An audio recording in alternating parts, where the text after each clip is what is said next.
everybody? Welcome to another episode of Where Did All My Friends Go? Podcast about life in the music industry. I'm your host, Patrick Tarnowski. With me is my specialist friend, Super Gibby. So happy to have you on the show, partying with me each week. Now it's been great. I love having you here. And today we got something special, right? This is insider trading knowledge you're gonna get. This is the episode you want to watch and listen to. Okay, we have senior executive publicist at Big Picture Media, Becky Kovach, on the show. Becky, welcome. Thanks for having me. Also, thanks for such a great intro. I don't know that I'm going to live up to that, but I'm going to do my best. I feel like all of our guests are special and deserve a special intro, as special as I can make it. Yeah, I mean, you guys have some great guests on, if I do say so myself, having had a bunch of my bands on the show. So, I mean, you kind of have to say that as well. Hey, we talked about this. My cat is already getting in on this. Started whacking at my other mic. I saw the ear. There he is. Oh, silly cat. He could be flipped upside down. He wears clothes. He's chill. He's go with the flow. He'll do whatever. I love it. He will. And our listeners and watchers, they've seen my cat. He's not this. They don't need to know about the cat, but they do need to know about you, Becky. So let's start. Let's go right into it. Can you tell us a little bit about what Big Picture Media is and about what you do there? Yeah, so Big Picture Media is a boutique PR agency. We are largely based in New York, but we also have satellite offices in Boston and Los Angeles. So as publicists, we kind of act as the middle person between artists and press. So if you have ever read an interview from your favorite band on a website or in a newspaper or magazine or something, chances are it was a publicist who helped set that up. So we spend our days just kind of pitching for features around new music, around tours. I help announce signings and things like that. So really it's just sending a lot of emails, but it's more about helping our artists tell their stories and making sure that they are portrayed the way they want to be portrayed. Hell yeah. I mean, it's obviously not just emails. Like it is you, Becky, you are important. Okay. You are not just an emailer. Thank you for the validation. I need that sometimes.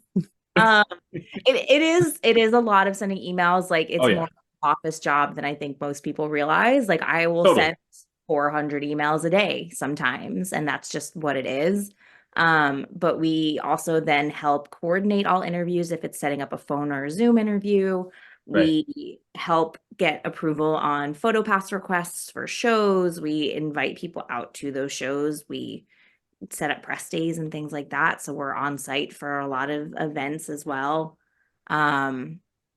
But it does boil down to a lot of emails.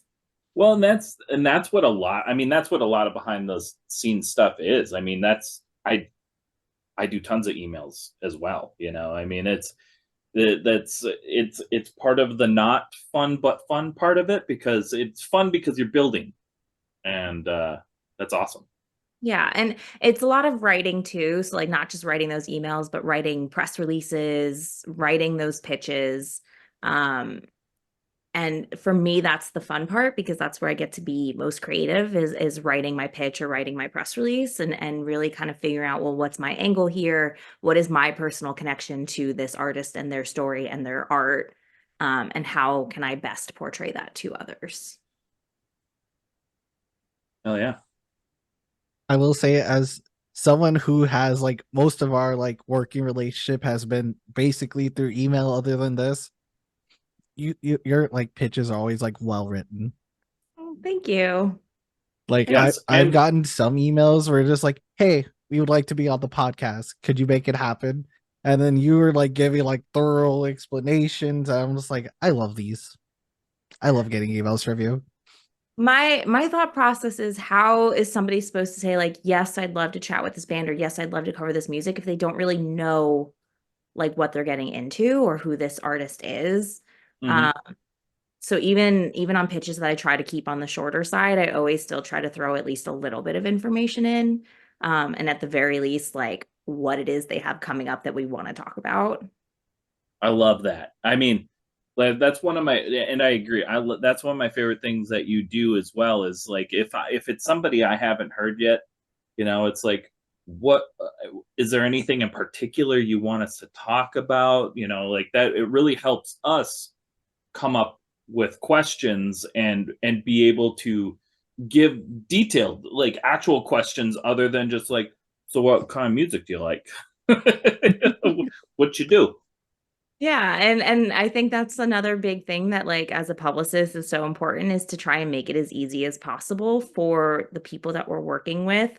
Yeah. Um, because like how am I supposed to build my relationship with people like you who are doing these interviews if I am making your lives difficult? It's true. I mean, there's a lot of times where I will get emails, and I do my best to email every single person back. So, sometimes it gets backed up, but like the ones that make things difficult is like will email me something and just be like, "Yo, check this out." And it's just like a link, and I'm like, that doesn't really make me want to check anything out. Like, believe it or not, Nope. but more often than not, I still do. Well, 'Cause I'm that's one of just a the nice reasons I guy. love working with you guys, though, is that because you do answer like all of your emails and you do check out everything. And as a publicist, I can tell you that like I could send 100 pitches and get maybe 5 responses. So those 5 responses really mean a lot. Well, that's good. I'm glad that we can help be. But I mean, we love working with you, and we love working. We want to build relationships with everybody. So it's you gotta answer emails. We are definitely not too cool. 100%. I mean, I would say you're pretty cool. Oh no, no, Oh, you got the bats in the background. Like, come on. That's mostly because I love Halloween. These Yeah, bats have been up since Halloween of like 2022 because I as it just should be. really lazy and didn't want to take them down. And it's also like a blank wall that I don't, it makes me sad that it's just like this big blank wall otherwise. So I just left the bats up. It's not even like Halloween decoration. It's just decoration. Now they're just decoration and a great conversation starter when it comes to Zooms with new people that I haven't necessarily talked to or worked with before. we Yeah, that's for why I sit in my Halloween. son's room. So Yeah, your son's room's decorations are nice. I know it's For great. Halloween, we bought like a spooky sign that you like. It says spooky, and you just turn on the light. We've had it up since, and like for Christmas, it was right next to our Christmas tree, Hmm. and it's Oh, just so fun to have those up. I love them. We have that and then like a welcome sign, but it's like the O's, the skull. It's just so cute. yeah. I mean, who doesn't love a little bit of spooky season all year round? I think that's when I mostly get. That's when me and my wife get most of our like home decor. We're just stoked for that. I'm like, oh, cool. What can we get now for our house? Yeah. No, I think I spent too much money on Halloween decorations last year. I've had No, to I rein don't. it in a lot because I could go crazy and buy a ton of Halloween decorations, but I have zero storage space in my apartment. So I have nowhere to put it all when the season, like when I take stuff down. That's So fair. I've had to stop and curb that spending a little bit. So That's as fair. much as I would love to keep chatting about decorations and Halloween, we're gonna try to steer us back here. How'd you get started with Big Picture Media? So I actually interned at the company before I started full time. I had always kind of wanted to work in music. I have always been a writer, so I was definitely leaning more into the journalism side of things. And when I got to college, I had a friend of a friend that was interning at Big Picture, and knowing what kind of bands I liked, knowing that I wanted to work in music, she just kind of introed me to the company and was like, "Hey, you should check them out. I think that you would really like it, and it'd be a great like internship opportunity." So I ended up interning at Big Picture, and I went into it not knowing what PR was. And the longer that I was with the company, the more I learned and the more I realized that PR was like more of what I wanted to do, and really kind of brought together my love of writing and my love of music in a way that was like a little bit more positive. And I don't know, I've always wanted to work closely with artists, and it was a great way to do that. So I interned at Big Picture actually for the last like 2 years that I was in college, and I never left. I stuck around. I kept telling my boss when I was finishing school, I was like, I'm graduating soon.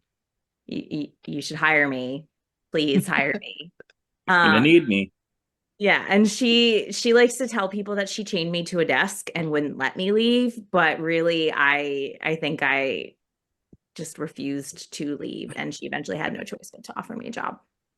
I You love that. chained I mean, yourself to that's that desk. Yeah, I chained myself to the desk. And then so I finished school and started working full time about a month after I finished up my classes. And I just celebrated 10 years full time a couple weeks ago, which is really crazy to think about. yeah, And crazy to look back on like all of the stuff that we have done in those 10 years. that's awesome. Like all this thing is like you got that big chain energy, chain into the desk. I like it. Like I mean that Congratulations on that though. 10 years yeah, is big. congrats. That's crazy. Yeah, it's really exciting. I mentioned I was on the Emo's Not Dead cruise last week, but that was actually a 10th anniversary gift from my boss. Wow. So we've worked with Emo's Not Dead in the past, so she kind of worked it out with them that I got a cabin on the ship, and we helped out on like the press side of things and trying to set stuff up around the cruise for them. And in exchange, I got to go on the cruise and be there for it, which was really, really fun. That's amazing. One of my good friends was also on the cruise. He's like a merch dude, and he was with somebody, I don't remember.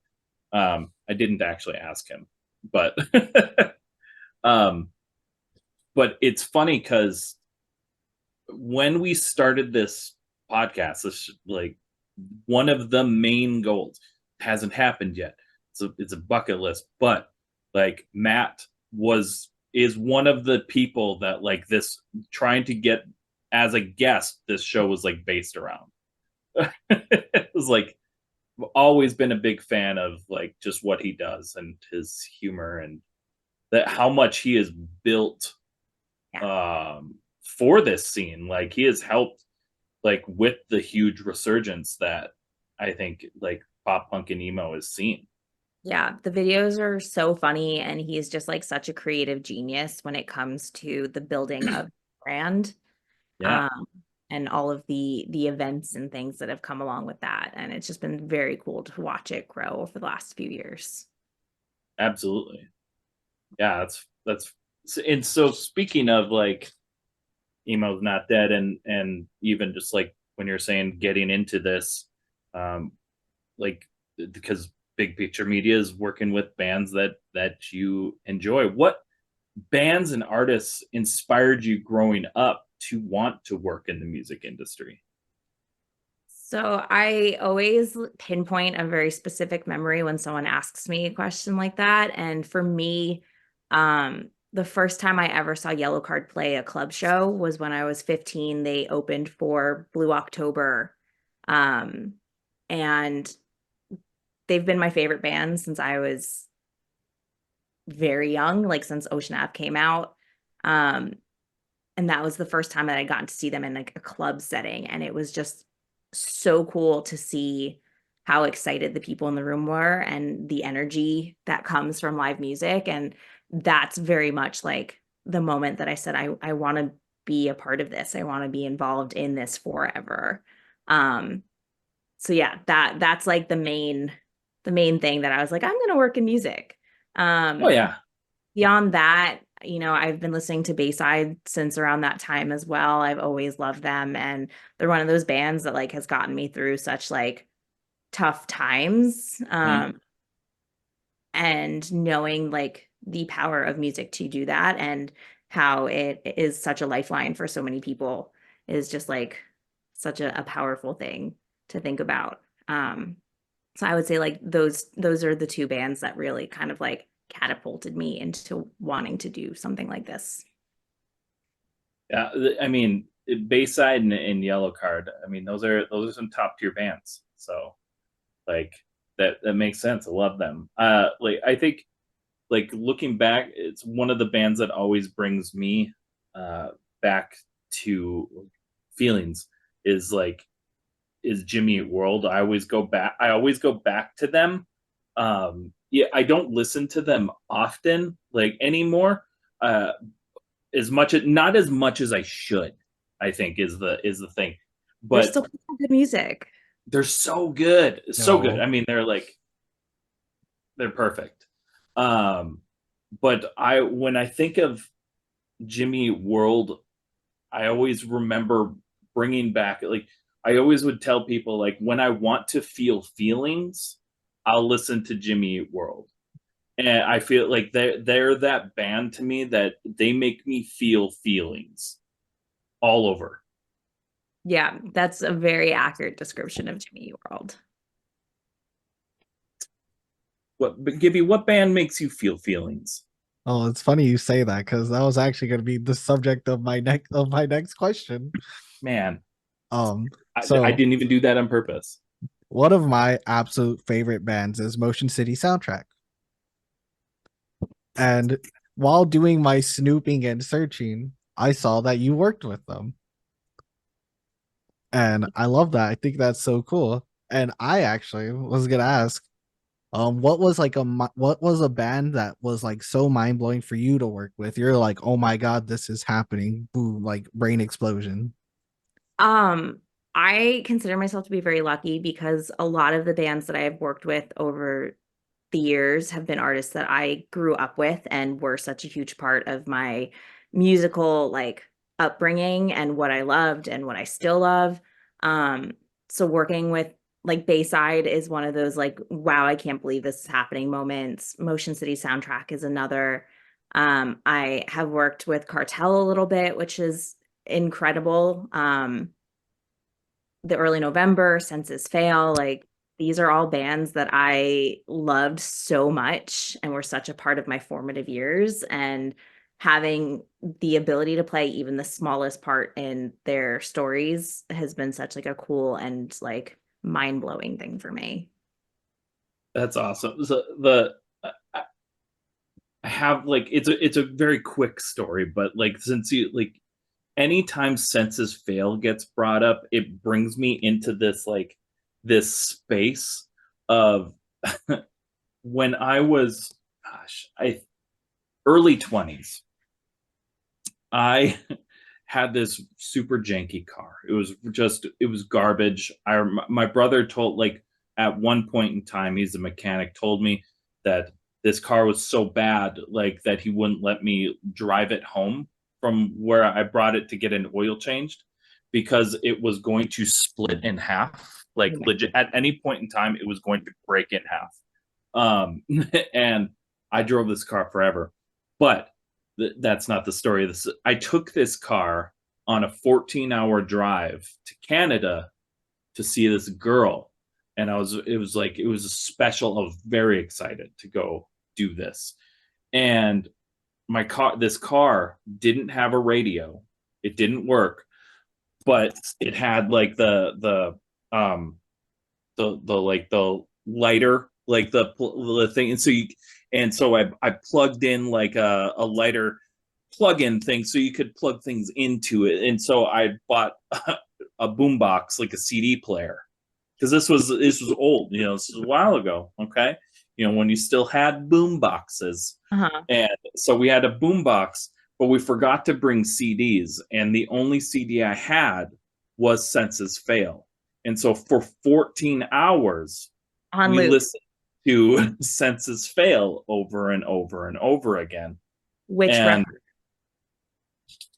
I can't remember. It was the second one. I can't remember what it's called. My brain doesn't want to think. But it was the one with like Bite to Break Skin, and it was on a burnt CD because it hadn't come out yet. But obviously it had. But it had. They hadn't put, so like, because they had put all the music out before like the record officially came out or something. I don't remember what the whole deal was, but I listened to it for fucking 14 hours. And yeah, that was just that's the little part of the story, but that was it. I listened to that album very, very many times. I love that. As somebody who is from Jersey, I have like a very like deep connection and love for Senses Fail. Um, I don't know how I would handle 14 hours straight of the same album on repeat, but I do love them, and I'm glad to hear that you made it through that drive. I mean, to be fair, we would turn it down and just talk too, and then we'd be like, I'll just turn it back up. But that was the only music we got. So there are worse albums you could have been listening to for 14 hours. I mean, there could be worse things. Yeah. I borrowed my brother's car, and he didn't have a working radio either, but the CD player worked, and the only thing that was in there was the Titanic soundtrack. So I could have had that for 14 Oh hours. God. I'll tell you, 14 hours of that, my heart won't go on.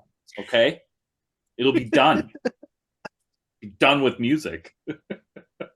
Okay, so but as someone who is helping shape like the scene and supporting the next generation of music, what would you say are some important things for up and coming bands to know about, like having a career in the music industry, or maybe even some like hard truths that you think they might need to hear? I think the most important thing, and something that a lot of like up and coming artists seem to be doing a really great job of these days, is building that connection with your fans. Um, if you want to have any kind of longevity, like yes, you could get a TikTok like hit and it'll be big for like 5 seconds and you'll get millions of streams. But unless you are able to cultivate a relationship with those listeners and have people who are going to keep coming back as you put out new music, you're not really going to go anywhere from there. Like you'll have your moment and then that'll be it. Like TikTok is great for discovering new artists, but it's not the only thing when it comes to building a lasting career. And I think Absolutely. that's something that a lot of younger bands also need to like kind of realize and put more focus into other aspects of what they're doing beyond just like, oh, my social media game. But yeah, just like building that relationship with your fans, helping connect with them on a more personal level. I think that that's all really super important. Um, and like really focusing in on your home scene and building your fan base there. Because I think you need that strong like home structure in order Right. to like you're not just gonna like one day be a nationally touring and acclaimed artist. Like you need to start somewhere, and it needs to be in like your own hometown. Yeah, During exactly. And especially with, bands that are going to want to come through your area, if they're like, oh, you're like huge on TikTok, you have like 1 million followers, but you draw like 15 people in your hometown, that's not a good look. And like just because you have all of those streams or followers on socials does not mean that your draw in person is gonna match that, unfortunately. Totally. during like one of my first bands like stints of like playing shows, we like really emphasized on like doing like ABC one weekend and then like DEF another weekend, and then just keep like slowly, and then like at the end of the month start over ABC DEF. And that's just a strategy I feel like just overall just really helps. Mm-hmm. Yeah, I agree. Like because that's similar to what I did when I was, successfully, doing music and stuff. Is we would do like the circle, we would start in our circle, and then we would build that circle and grow that circle out. And that's, I mean, everybody's journey is different, and that's not how it works for everybody, but that's how it worked for us, building our small circle and then just growing it.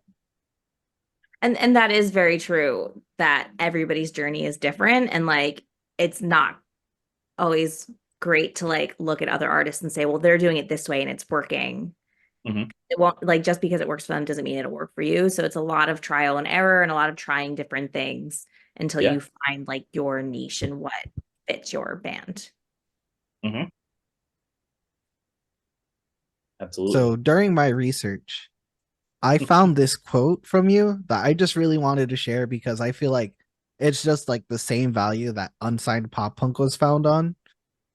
And it's the two things I love most about my job are helping bands I believe in achieve their dreams and being part of something bigger than myself. For every obstacle I face, there has been a song that got me through it. And all I wanted is help others find the song that helps them through. And I love that quote. As soon as like I read that, I was like, "Oh, I'm posting. I'm bringing this into this interview," because I feel like that's very similar to like what unsigned pop punk is about. Because we've all been there to like being in bands and like it's hard to get people to want to listen and to like Pat says is like to give a shit about you, and that's why we do this because like he listens to everything we get sent. Yeah. And I mean everything. Yeah. I do.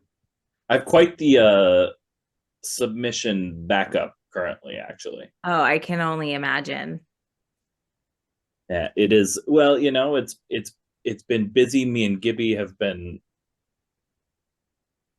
doing a lot of content lately. And so to those of you listening, sorry if I haven't got back to you yet. I will. Just bear with me. A little backed up. How That's great okay. though to have so much new music to check out. Like you It never is. know what you're gonna find in there.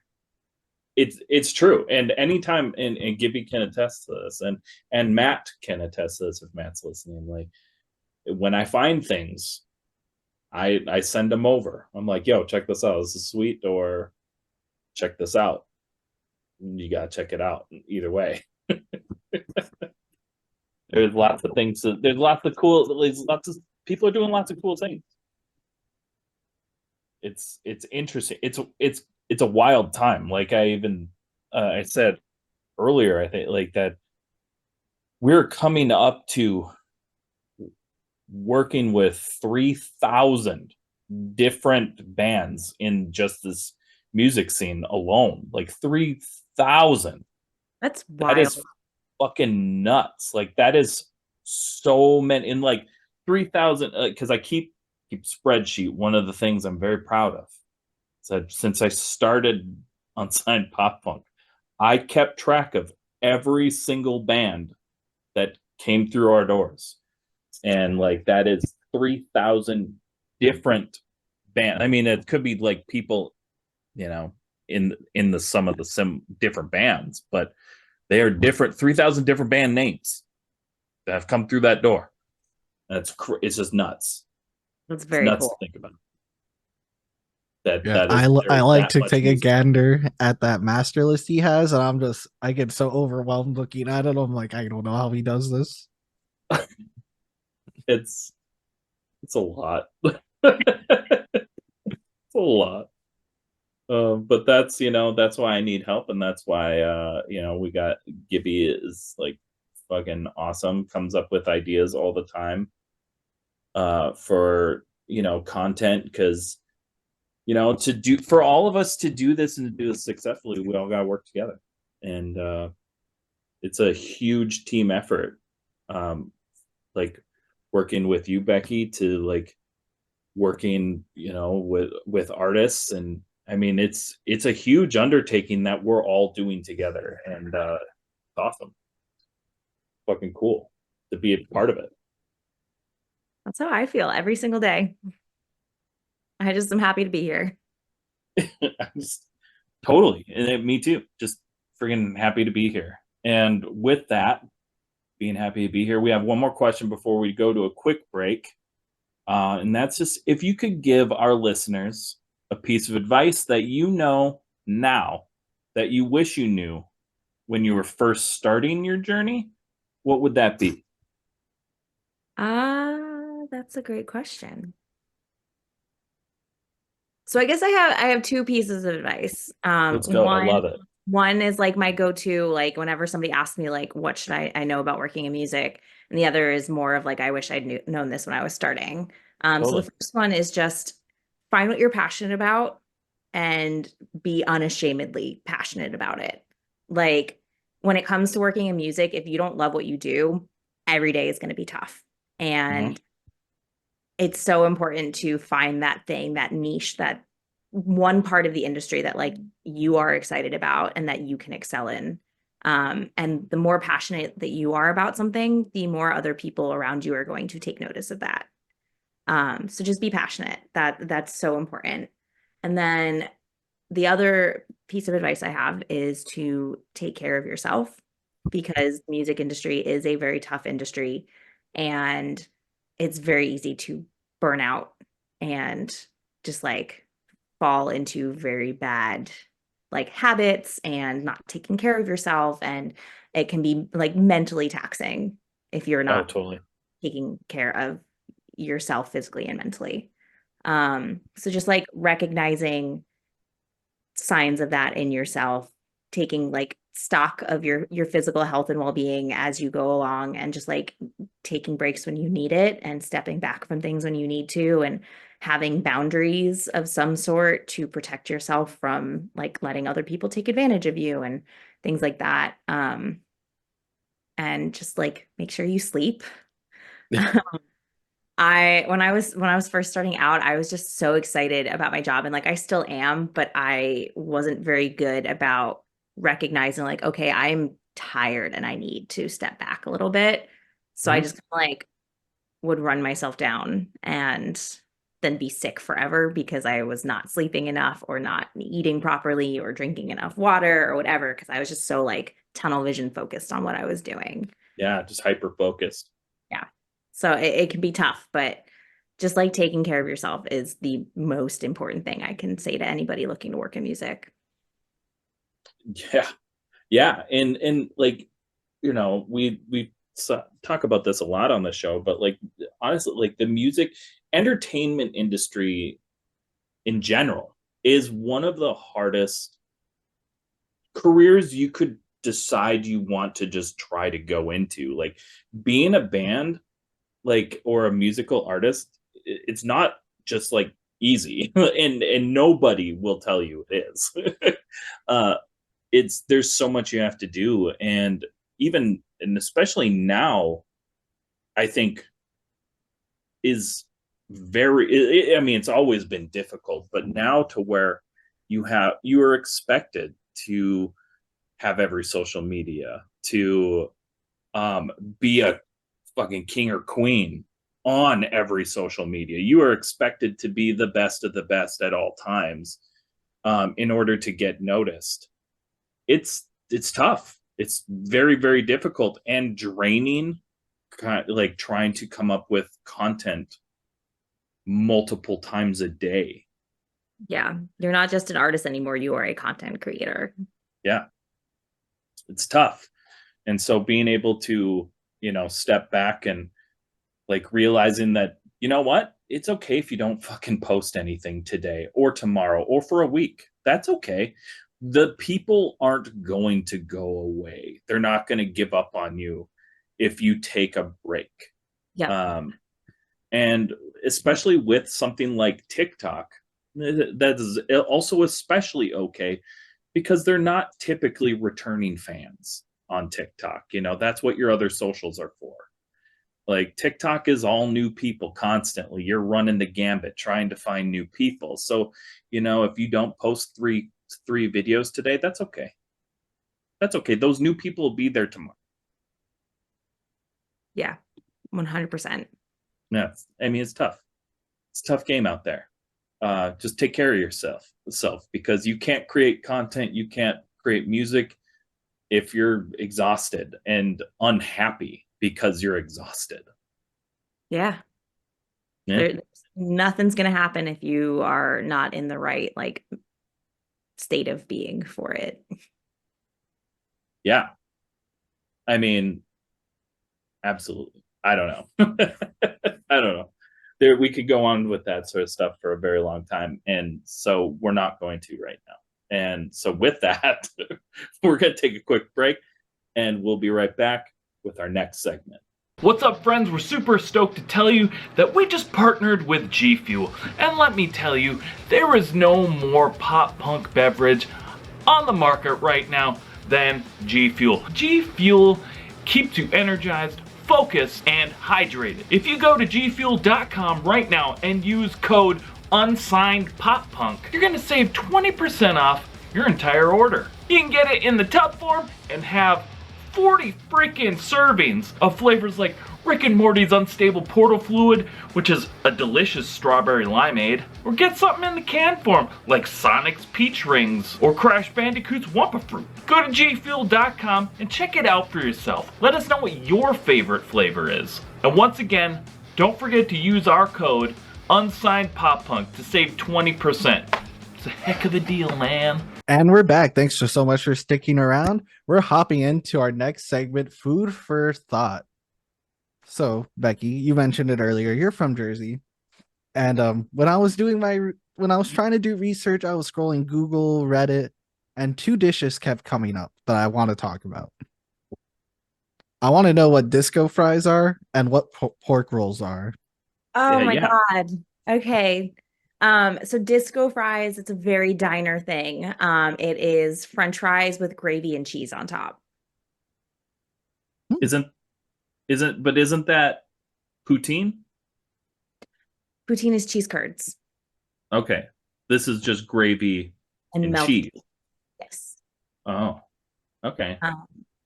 Honestly, like a staple for after show, like after going to a show, you hit the diner, you order some disco fries and a pork roll, egg and cheese.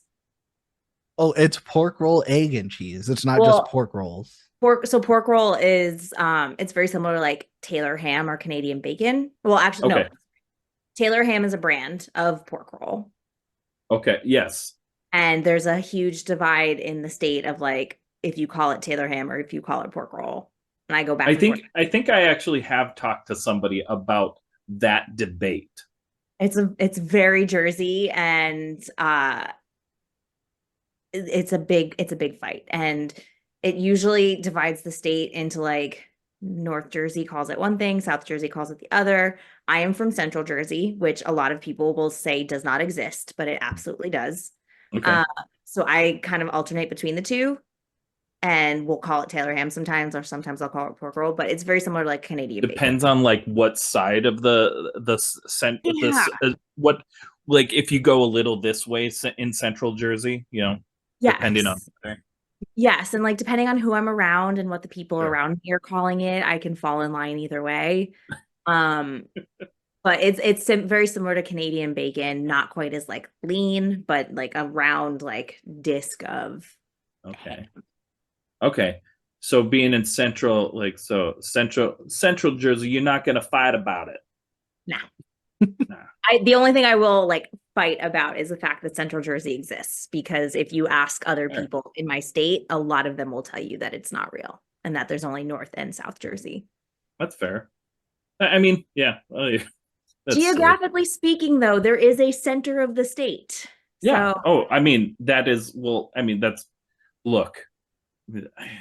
Americans, one of the things Americans have been fighting about, especially within the last 3 years, you know, Central, that's science. Okay. Now I know a lot of us Americans don't believe in science right now, but it's a thing.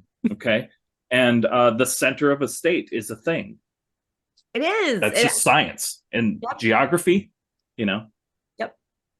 So I'm just saying, like, we could fight about that. That's just science. Yep. And it's this very like thin strip of the state that is considered, in my head, Central Jersey. Fair. Now, and so another food, we don't actually have this one written down, but I always like to ask it. So Jersey, another thing that Jersey people, right, and New Yorkers, you got to fight about. You love to fight about pizza. Now, I would like to know, and it's okay. Like no one's gonna cancel you. Okay, you're okay. This is a safe place. But Who does pizza better, New York or New Jersey? Um, In your opinion? so I've got to like search back through my memories because in the last few years I've actually gone gluten-free. So finding good pizza in general has gotten very, very hard for me. That's fair. Because gluten-free is just not as good no matter what you do. Right. I will say that You need those glutes. you do, you really do. But I will say nothing beats like a dollar slice from New York City. There's like all the dollar slice spots, or like Two Right. Bros does like 2 slices in a can for $2.25. Nothing beats that. That's fair. And I mean, because the thing is like me, so I'm from Minnesota, and Gibby is rolling Texas / Wisconsin. So I'm not gonna fight one way or the other because I just like pizza, and we lay no claim on pizza. We're not like, Minnesota, we don't have, Detroit style, Chicago deep dish. We don't lay claim on any of that. We don't, but I'm gonna fuck with pizza. Yeah. I will say that like there isn't much of a difference between New York and New Jersey pizza. I think Jersey does pizza very well. Yeah. I mean, pizza is, and also in general, like let's be honest, you can find good pizza anywhere. Like pizza's pizza. I don't like West Coast pizza. I've had pizza in California and it was very disappointing.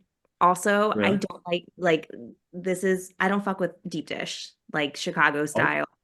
I don't okay. like it. To me, it's just sauce in a pizza crust, and I don't do sauce very much. So Okay. Like, so now you're getting a little East Coast now, bougie on now, me. Okay, cool. Okay. That's cool. now I'm That's getting cool. into fighting territory. No, I'm not gonna fight with you. Your opinion matters. Okay. And it's okay. In the grand scheme of I just like things, pizza. I'm not a huge tomato sauce kind of person. Like I All right. love a white slice of Oh pizza. yeah. Okay. Yeah. So for me, deep dish is just it's too much sauce for my liking. Yeah. I can get behind that. Like it's very saucy. Yeah. And I also, unless it's like good, so like I do like a good deep dish, like Chicago style sauce on top. I do like that. I Just because I think that sauce is good. But if it's like a regular pizza, like I don't like it if it's too saucy. That's too saucy. That's not how I want that kind of pizza. So there's that. So diners are a very big deal in Jersey. What is your favorite diner to visit?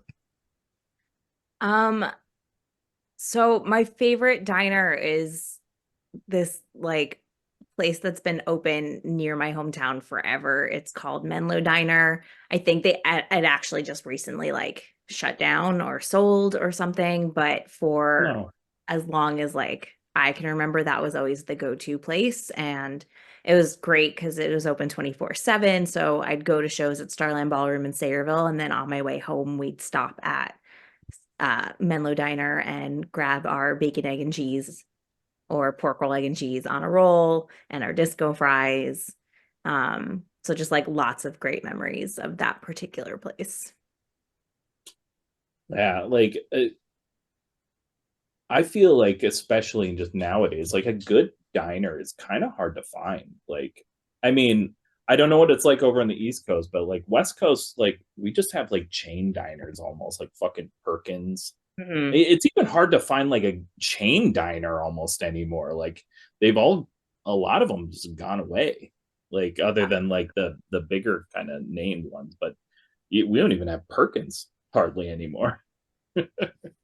Yeah, I can't think of a single Perkins in the area. We have two. We have two left. There are actually three in my city, like that are like within range. But I mean, there used to be like in 6 or 7. Like they were all like on every corner. I've only ever seen one Perkins, and that was just in Madison, just like in the middle Yeah, of like town, they're like in the worth it. middle of nowhere almost. But Never been. Yeah, you're not missing. You're not missing much. Little portions, not big enough. Not big enough for this tum tum, right? uh, we got one more food for thought question though. So, for anyone traveling, and it can be anywhere in Jersey, but anyone traveling into the Jersey area, right? What is a place that you would recommend that they need to visit if they've never been to Jersey? So I think a lot of people don't realize that Jersey has a ton of great like hiking. Okay. And I don't know if this is the kind of answer you were looking for, but I think just like finding any of those like bigger hiking locations, there's a ton in like northern and central, like central to northern Jersey. Jersey's beautiful. We're the Garden State for a reason. Like there's Oh so yeah. much nature in New Jersey. And I feel like a lot of people, all they know of New Jersey is like what they can see from New York, which is like Hoboken, Jersey City, like more of like the city, or what you can see from like the airport in Newark, which is very industrial looking. Um, so I always tell people like Jersey's gorgeous. There's so much to see and so like so much nature. Um, so I would just recommend like finding some hiking trails or like one of the reservations. Like there's so much great hiking to do in Jersey. Um, and then the other thing that is really fun and a little touristy is down south, like towards the shore. There's Lucy the elephant, which is a giant elephant statue with a museum inside it. Oh, whoa. Um, Okay. Huh.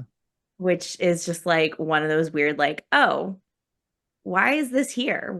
Whose idea was this? But it's just like such a fun little weird thing. What kind of museum is inside said elephant? I'll be honest, I've never actually been in it. I've been to it, but it was like one of those random, like late nights. We're gonna drive 2 hours to take pictures outside of this elephant and it's closed and we can't go in kind of things. Okay. Um, I don't really know like what kind of a museum it actually is, but Lucy the elephant is just like such a staple. Like, Well, if me and Gibby come down or come over to Jersey, we're gonna have to go check out the inside of the elephant. yes, you are. Well, with you, I mean, us three, we're going to I'll see meet the you down inside of the there. elephant. I'll meet you down there. We'll go check out the museum. Okay. We're not just seeing the outside. We're seeing No. the innards of this elephant. I like it was such a spur of the moment. Like we literally left at like 11 p.m. and got there at like 1 in the morning. And we're just like, there's the elephant. And then we turned around and drove home. I mean, who hasn't had adventures like that though? Like to where you just like, yeah, we did that. Yep. Let's go. Like driving 14 hours to Canada with nothing but Census Fail in the CD player. Look, and not only like there is so much more to this story that won't be told on this podcast, but I did that 14-hour drive, stayed, I would say less than 12 hours and drove back. I've been there. I did that. My friends and I drove to Detroit and back for a concert. And for us, it was like a 13-hour drive. We left Saturday morning. We drove home Sunday morning. Was it who was it? Was it at least Corey Feldman? No, it was Yellow Card on what Oh, was that's okay. That's I mean, it's better. it was supposed to be their final tour. Oh, So yeah. we drove out to Detroit to surprise some friends out in the Midwest that we had never like really gotten to meet in person before. That's And we're like, exciting. well, this is our last chance because this is the band that brought us all together. So this is I'm wearing, in case you can't tell, this is my favorite band. I love that. I love Yellow Card. So Me too. I think my favorite song, I'm super bad with songs and album titles and stuff like that. So you can help me with this. But my favorite, and it's the only song of theirs. It's not Ocean Avenue. I know that one. That is not my favorite, and I do like that. And I do like that album, but it's not my favorite. It's um, it's one of their ones that like wasn't a big hit. It came out in like 2012. It's like Always Summer. Yeah. It's a great song. I think it's one of the best, one of my favorite pop punk songs of all time. That's I love it. Yeah, and that was like kind of during the initial resurgence of the band after their initial hiatus, because they took some time off after Paper Walls came out, and then they Yep. did For You, When You're Through Thinking, Say Yes, and then Southern Air came out, and that was off Southern Air. Southern Air, that's what it's called. Yes. That's my favorite album of theirs. I love that album. I think that's a very underrated album in their catalog. And for me, I always kind of thought of it as a grown-up Ocean Avenue in terms of like Oh, totally, yeah. I loved like all of like the albums during their resurgence, and like their last album. That one I thought was great too. Like it was very grown up sound. Like it was a lot more slowed down songs, but I loved those. I thought those were great. Yeah, it was a very different vibe for them, but it was beautifully done. Totally. I thought, yeah, I do love me some Yellow Card, and like I said, my favorite songs are not the off of that hit album. Like it's a great album. Don't get me wrong. No one's gonna say, like, if you say it's not a great album, you're wrong, and that's okay. You can be wrong, but those aren't, I think, their best songs.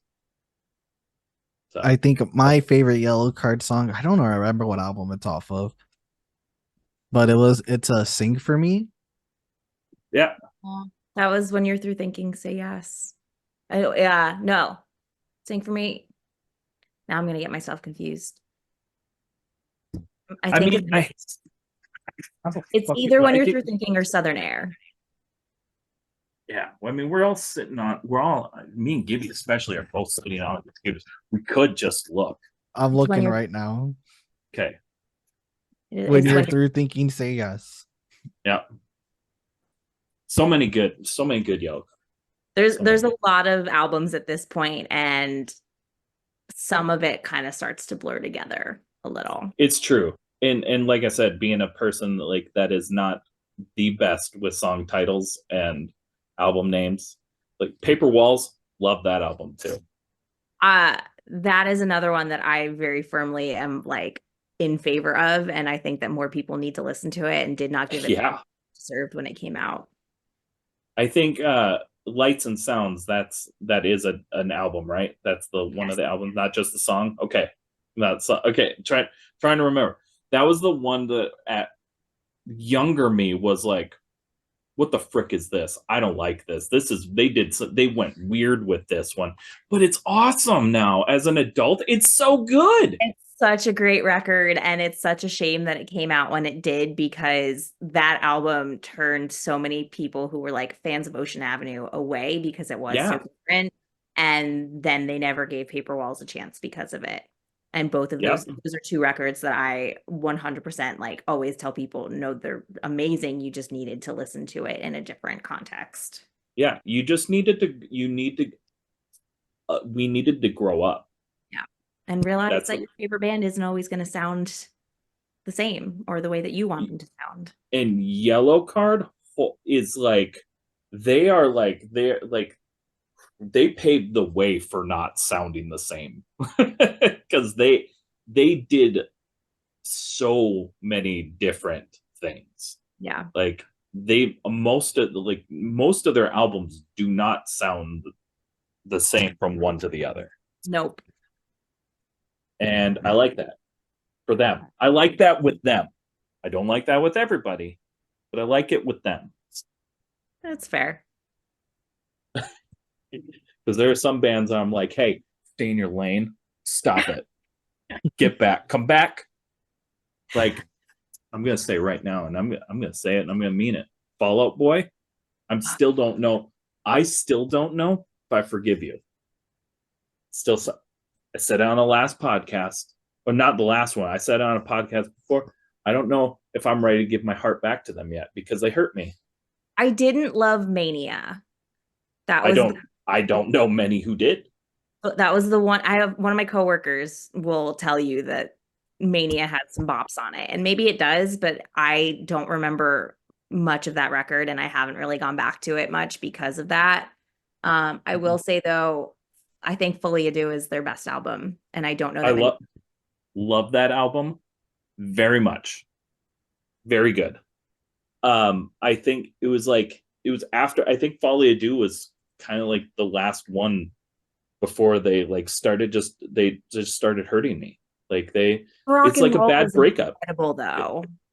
What?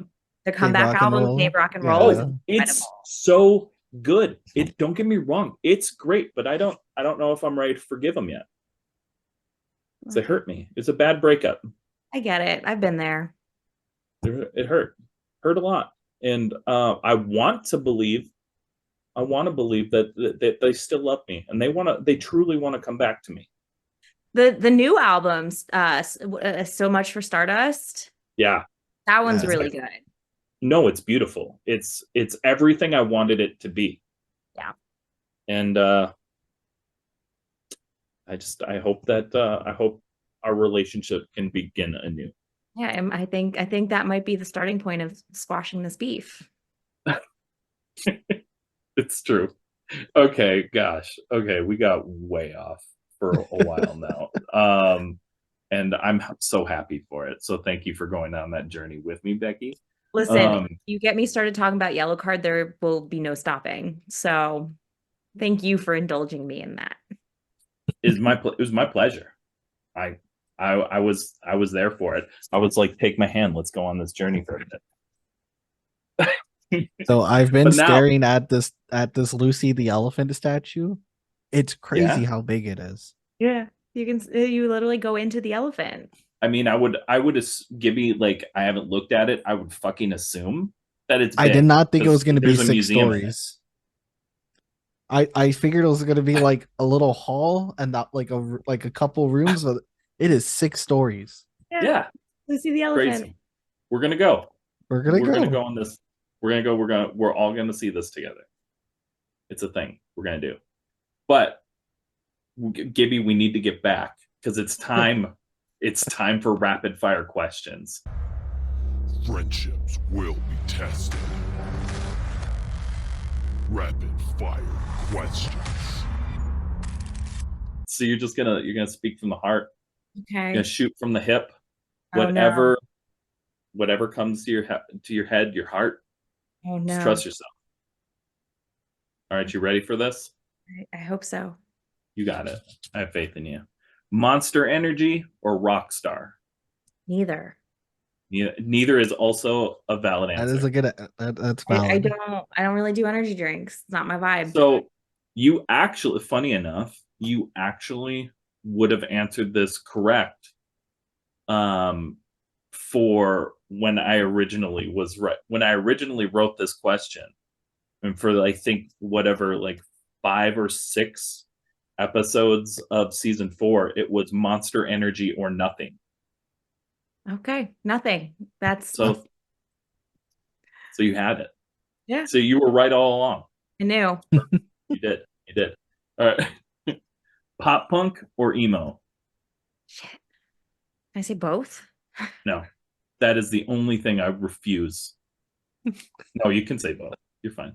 I'm a both kind of gal. I grew up with both. I still listen to both. Like, I feel like there's a lot of crossover between the two, so it's not always easy to kind of separate them.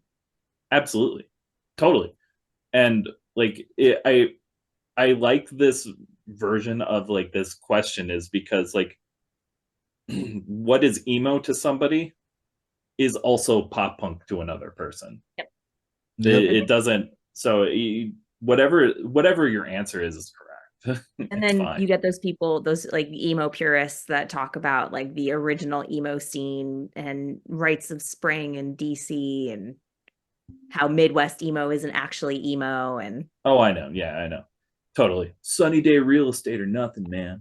And that's fine. I like sunny day real estate. Bright Spring's good. I like all that. It's all good. I'm more into Get Up Kids. I think they're like, what is that, second, third wave emo? who even knows at this point? So many waves to keep up with. I just listen to it and enjoy it. You know what? With thinking of waves, right? We just gotta keep swimming. Let's keep swimming. Just keep through swimming. Let's keep swimming through the waves of emo. Okay. Taylor Swift or John Mayer? John Mayer. Ooh. I'm not a Swiftie. I really don't like her, and we don't need to get into it, but all my That's okay. coworkers can tell you that I just don't care for her. Dude, I love both. I don't even really My heart is big enough for both. I don't even really listen to John Mayer that much, but like Rooms for Squares was such a It's great good. album that Mhm. it was enough to sway me. If you take your own little journey through some John Mayer, you'll have- find that you won't be mad. Yeah, I might have to. His latest album, love it. Yeah, I don't know if there's an album I don't. That is So. fair. I didn't get into John Mayer, but like until like more recently. But when I was younger, I really liked Who Says because I was like a little rebel kid, and he says, "Who says I can't get stoned?" And I'm like, Yo. "Yeah, that's me." Great jam. Great jam. It's such a good song. Who are you to tell me? John Mayer's great. I love him. But once again, don't get mad, little Swifties listening, because I also they're all gonna I'm find my Twitter and come after me now. Look, hey, at least with your Unsigned Pop Punk Boys, I am a Tay Lord. Okay, that's why I go by. I'm a Tay Lord. I learned that from my buddy in Linus. Us boys that like T Swizzle, we are Tay Lords. I love that. Skinny jeans or baggy pants? Skinny jeans. Disney Plus or Netflix? Disney Plus. Okay.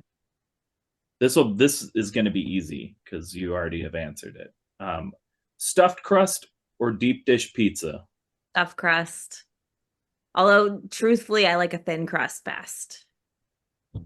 That I didn't ask you that. No, I'm just kidding. Ugh, just getting sassy. So much sass in me. That Rockstar energy drink. It's that Rockstar. That Rockstar. But I do prefer a Monster, if we're asking me. Vans or Converse? Vans. Or if you want to go by Chuck Taylor's Chucks, whatever.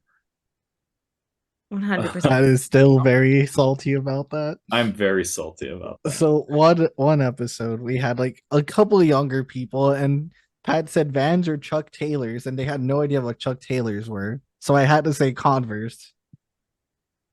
Shouldn't be wearing them if you don't know what they are. I think they said Vans anyway, so Yeah. So they obviously weren't wearing them. I mean, I have one or two pairs of Converses that I've gotten over the years through various places, and I don't wear them very often, but like I know what a Chuck Taylor is. Well, and because the thing is let's be real, okay? Unless you're listening right now, okay? You want to sponsor an episode of this podcast? Look, I love all of your shoes. I think they're all great. But look, nobody wears Converse. They wear Chucks, okay? They just wear the Chucks. Because there's more Converse shoes than Chuck Taylors. But nobody touches those. Wears them. You wear the Chucks. You just wear the Chucks. Vans has the new like running sneaker style shoes that have been a total game changer for being on site at like festivals and events when I'm on my feet all day long. Like they're so comfortable. I only have like the OG Vans. I have both because I like them both. But I'm gonna have to check those shoes out. They're so great. I do still have like a couple pairs of slip-ons, but I barely ever wear them now because these new shoes are just so comfortable. And I'm old now. My feet can't take the slip-ons anymore. When I'm doing, I'm not gonna lie, I never was. I was a very big person against Crocs, but if I'm doing fests and stuff, I gotta wear Crocs now. Like my feet just can't handle it. I do a Croc. I'm- I haven't I'm old. used that yet. Be careful, okay? All I can tell you is be careful, because once you do, you don't want to leave. A lot of my friends have given in to Crocs and I just can't do it. Yeah, be careful. Not for me. Careful, because once you do, you can't go back. It's tough. This just happened to me. I was very against Crocs. Very, very. I'm so sorry. I'll tell you, my feet and my back aren't sorry, though. That's where I'm at. Look, That's all that matters. it is. It is. And with that, we got one more rapid fire question. The All-American Rejects or the Offspring? Offspring. Nice. Good choice. Both are good choices. They are. Yeah. And I do like Rejects, but I feel like Offspring just is such like I don't know. I feel like they've inspired so much of the newer generation of bands and they've been so influential. And how can you not? I mean, the Rejects are great, and I do very much like them. But the Offspring are legends. Yeah. Like they are legends. Yeah. I might also be a little biased because they're big picture clients, but they are not my client, so I am not that biased. But like the Rejects are great, and they're phenomenal. I love them very, very much. But the Offspring are icons. They are legends. They've been around since the 90s, like and 80s. I believe actually it's the 80s. So I mean, they've been around a while, and like you said, they've inspired like the Rejects probably. So love it. Good. Well, but with that, that's it. You did it. You finished the podcast. Now's your chance. Just let everybody know what you got going on, where they can find you if you want them to find you, and what's next. Yeah. So as far as finding me, I would say the best thing to do is just follow Big Picture Media on socials. We're at Big Picture Media on Facebook and Instagram. We're at Big Picture NYC on Twitter. We share all of the latest news from our clients and all of the bigger happenings of the company across our socials. So that's a great way to keep up with us. As for me personally, I'm working with Bayside right now. We've got a new record coming out, which I'm really excited about. I'm working with See You Space Cowboy on their new album. Also very excited about that. I work with Papa Roach. We've got a really great initiative that we're kind of working on at the moment with the American Foundation for Suicide Prevention. Mental health is another like really big, important thing to us as a company. Yes. That's been very cool to be a part of and very rewarding. They also have like a #1 song at Active Rock Radio at the moment, which is very cool. Hell yeah. And then I'm working with this band Winona Fighter that just signed. We I love them.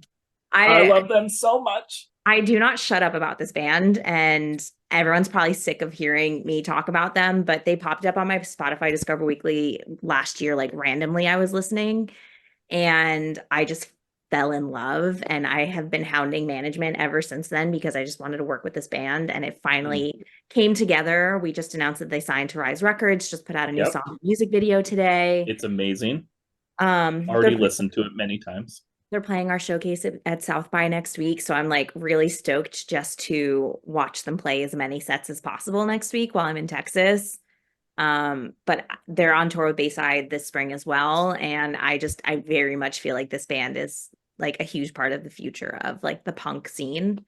Agreed. And they're very cool, and I can't say enough good things about them. So yeah, that's like kind of where I'm at right now. Please, if you see him, tell Coco I said hi. Okay. Love we had her on the show months back, but big fan. We love them. Everything that they put out is It's so good. top notch. Like it's what I needed from punk music at this point in my life. Absolutely. Well, Frick, you got lots of awesome things on the horizon, and we can't wait to see what more awesome things that you help with. Yeah, there's a bunch more coming. There's just some stuff that I can't really talk about yet, but soon. We'll see. Hopefully. We shall see it. Hopefully we'll be getting emails about those things. Let's go. Okay. Becky, thank you so much for hanging out with us today. It was friggin' awesome, and it was awesome to get to like talk and not just click clack on the keyboards. So thank you. Yeah, thank you for having me. It was so great to put faces to the names, and actually like have a conversation as opposed to, like you said, click clacking on the keyboard. That's my favorite thing. Whenever I'm on a Zoom with somebody and I'm like taking notes, I say, please pardon my click clack, like if you hear me, because I've been told I'm a loud typer. Fair. I believe I'm a loud typer as well, and honestly that's because like there's like a special like ASMR thing about it. Like there's a nice like it's a good sound. I love it. It makes me feel very like productive and like important and official to hear the tapping. Right, especially if you're like going at a good tempo too, you know. Yep. Like you're not just like a chicken typer or whatever. You got a good vibe and good tempo with it. So yeah, it's a very nice comforting sound. Yes, I agree. And with that and comforting sounds, you're about to hear like our like outro music, and I love you. Thanks so much for hanging out, Becky. Thank you again, Gibby. I love you, buddy. And thanks for hanging out with us, and we'll see you all on Monday. Thank you so much for checking out the show. Please hit that like, subscribe, or follow button so you never miss an episode. And thank you so much to those of you who already are. Check us out on Spotify, Apple Podcasts, YouTube, or anywhere else you stream your podcasts. If you're in the position to help us grow and like behind the scenes access and exclusive shows, head on over to our Patreon at www.patreon.com/unsignedpoppunk. Let us know in the comments who you'd like to see on the show and what other content you'd like to see. Thank you all so much.